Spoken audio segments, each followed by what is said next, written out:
Well, hi, I'm John Dearie, and we are delighted that you've taken a few minutes to view our face-to-face series in which we're talking attorney to attorney on topics now about medical malpractice, a very interesting one that many people have opinions about and think maybe they were impacted by. We have the attorney that we work in our office very closely with. He has a very interesting background. He was a doctor and now a very experienced and successful attorney, Eliot Wolf from the law firm of Wolf and Furman, and we're delighted to welcome Eliot to our series. Thank you very much for that kind introduction, John. Good. Medical malpractice, sometimes a misunderstood area of the law. So what's your definition? Medical malpractice, to put it in simplest terms, is negligence by a doctor. The interesting thing is, in a malpractice trial, a jury is not told what malpractice is by the legal definition until the end of the trial, because they don't want you to jump to a conclusion. But in essence, a doctor has to use reasonable care in treating a patient. The reasonable care is the knowledge that he or she should have, and then they have to use it. So if they don't use that reasonable care, they're negligent. Just like a person who normally drives a car, if they don't drive it properly or reasonably, they're negligent.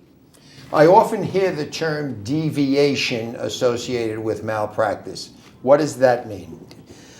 Medicine has certain standards of care. The standards of care are the proper ways of treating patients.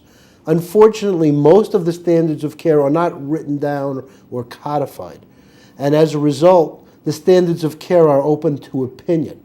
But there are certain things that everybody would agree are a deviation or going away from the standard of care. For instance, a doctor not washing his hands before he does surgery, everyone would admit that that would be a deviation from the standard of care. A doctor not looking at an X-ray result or an MRI report, that would be a deviation or going away from what the normal standard or the normal level of care a patient could reasonably expect. I suppose if someone has a malignancy, cancer, it would probably be fair to say in this general area, the Hospital of Sloan Kettering is probably considered, even on a worldwide basis and perhaps nationally, has at least a reputation as being, let's call it, one of the top hospitals dealing with that. Now, is that the standard of care that is required for example, a hospital that may be not as high a level of care as a Sloan Kettering, a local community hospital? Is that the same standard that is required of treatment? No, actually, somebody who's being treated at Sloan Kettering or Mount Sinai or Columbia Presbyterian, those hospitals are held to a higher standard of care. They hold themselves out as specialty centers, as centers where you're given superior medical care. Well, if you're told you're getting superior medical care, you should. A hospital that's in rural Oklahoma, which has one physician running the emergency room, over a 12-hour period on the weekend, obviously will not be held to the same standard of care as Sloan Kettering or Columbia Presbyterian or Mount Sinai. On the other side of the coin, there is some universal standards, some universal levels of care that every patient going to a doctor or a hospital should expect and should reasonably expect to receive. So often we hear people that feel, well, I was there with my dad, and when the surgeon came out, he really didn't spend very much time with me and kind of gave us some quick answers and then disappeared. So there tends to be, I think in this area, I went to an emergency room and I wound up waiting 4 hours, 6 hours before I got some service. There seems to be in this area some confusion as to what is medical malpractice and the areas that are annoying but probably don't fit into the malpractice area. Has that been your experience? I find a lot of prospective clients have issues with the way they were treated from a human point of view. And the interesting thing is, having been a physician and having taken risk management courses as a physician in order to lower the amount of times physicians get sued, one of the things physicians are told are the importance of the bedside manner, of the interactions with the patient. If one of the most common things that people want to sue for is a bad result after surgery.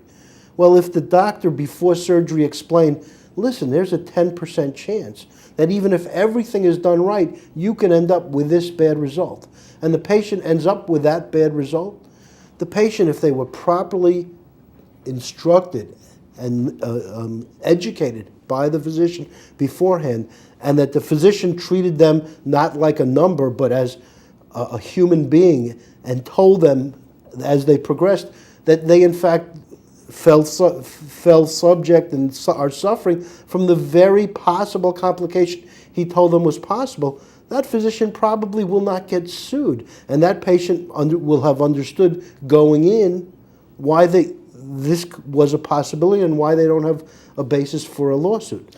Talking about surgery, there is a term of informed consent.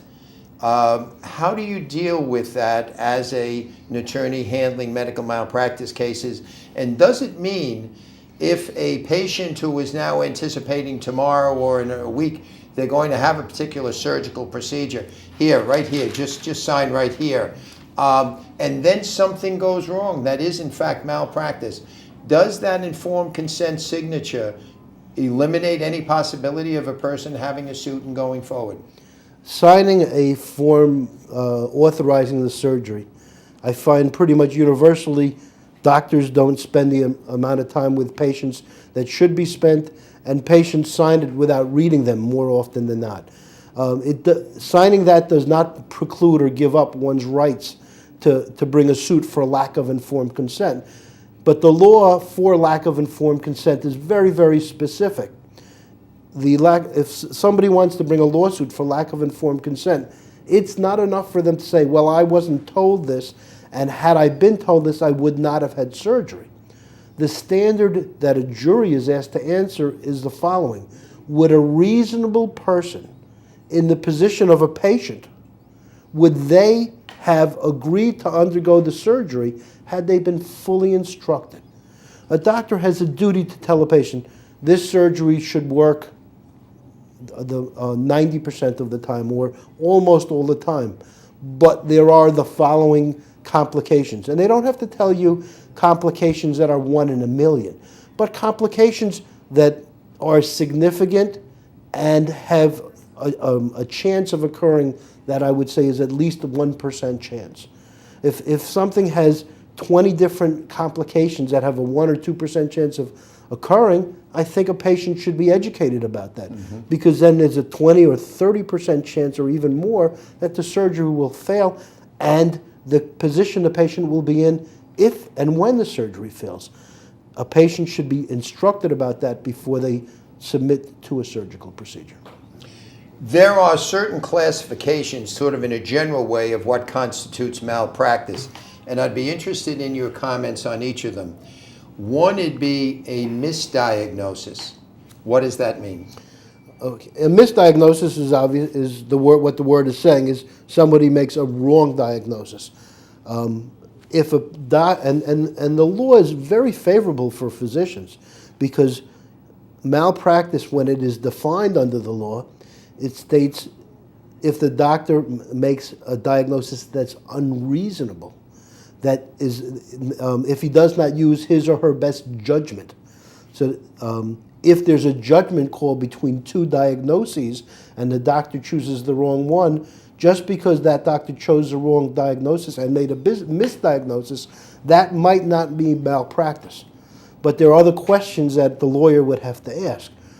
If one diagnosis is relatively benign, relatively harmless, and the other one is harmful, then it's reasonable to expect the physician to rule out and to make sure that the patient doesn't have this diagnosis that's harmful to the patient, because not making that diagnosis will cause harm to the patient.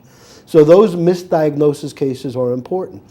There's a concept in medicine, which lawyers obviously have picked up on, called a differential diagnosis. So if a patient comes in and they have 3 symptoms, a doctor has to form a differential diagnosis. It could be A, B, C, D, or E. Now, if one of those diagnoses is a possible cancer, for instance, the doctor has to rule out the cancer before relying that it's something else, because not ruling out the cancer will cause grave bodily injury to a patient, and that's malpractice. A second kind of general malpractice case is a failure to diagnose. How does that get distinguished from the misdiagnosis? Well, in some there's a little bit of an overlap, other than if the doctor included in his or her differential diagnosis, in the possible diagnoses, what was not diagnosed, the failure to diagnose. If the doctor did not consider that possibility, and there was a reason to consider that possibility, then that is failure to diagnose is almost unjustifiable by the doctor, and then a person would have a very meritorious lawsuit to sue that physician. The third has to do with the issue of a surgical procedure where the outcome is not what was expected, and perhaps some issue as to whether the surgical procedure was performed properly. That is an area I think that I receive more phone calls and inquiries about than anything else. People do not understand, or are not educated to understand by their physician, that most surgical procedures have risk. They're not educated to know that most surgical procedures have alternatives as well. So there are some surgical procedures which should be reserved for more serious conditions than the ones that the patient has. But the patient doesn't know that there's a lesser surgical procedure available to them. If they undergo a more significant surgical procedure and have complications as a result, then that is something that could be actionable.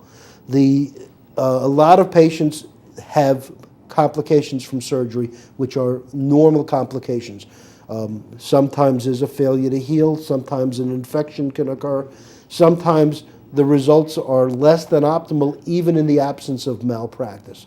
And again, if patients are properly educated by their physician, they'll understand going in, there are these possibilities, this is what could happen to them if one of these possibilities actually occurs. If they have a complication, if a bone is broken and then has to heal again together, there can be what's called a non-union or a delayed union. There could be a malunion where a non-union is if the bone doesn't heal. A delayed union if it doesn't heal in a normal time frame. A malunion is if it heals at an angle, and that can cause other problems as well. An infection could cause all sorts of injury to the bone and or soft tissues around, and can cause horrendous scarring. Some patients form keloids. The doctors should ascertain before they do surgery if a patient forms keloids, especially if there's a procedure that has alternatives that are non-surgical. So there are a whole plethora, a whole laundry list of different things that have to be looked into when there's a less than optimal result. We're going to take a quick break, and we'll come right back to continue our second part of the conversation on medical malpractice with Eliot Wolf. We'll be right back. Stay to part two.